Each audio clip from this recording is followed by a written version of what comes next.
Oduu dinqisiisaa kana dhageessaniittu laata? Waan ajaa'ibaa fi waan baay'ee nama dhibudha. Mucaan kun najjoodhaa ka'ee gara konkolaataa paabilikii gidduu seenee utuu homaa tokko hin ta'in Finfinnee ga'e. Akka inni gara konkolaataa gidduudhaa baheen namoonni itti dacha'anii ilaaluus jalqabani. Akkamittiin konkolaataa jala seente jedhanii gaafannaan duraan shufeerri gaafa konkolaataa oofee dhufu jala isaa qulqulleessaa nuun jedha, nutis qulqulleessinee keekii fudhanna. Anis akkuma duriitti se'een konkolaataa jala seene jechuun dubbate. Utuun jala jiruu konkolaataan gaafa ka'u anis sibiila wayii gidduun seene jedhees dubbata.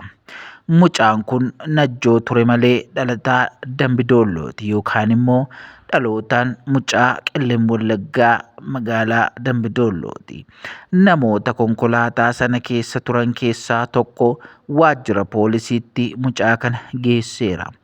Bagas Waaqayyoo si oolche jenna malee maal jenna gaa? Waan baay'ee nama ajaa'ibudha. Mucaan kun wallaalaadha. Umurii kanatti wanta isa miidhullee adda baasee hin beeku. Garuu immoo fageenya hamma kanaa gara konkolaataa jala taa'ee magaalaa Najjootii Finfinnee dhufuunsaa baay'ee nama ajaa'iba. Baay'ee wanta dinqisiisaadha. Abeet yaa oolchuu Waaqayyoo.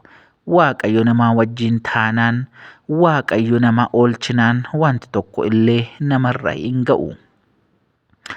Egaan namoonni ijoollee xixiqqoo akka kanaa yeroo isaan waan akkasii raawwatan hordoffiin barbaachisaadha.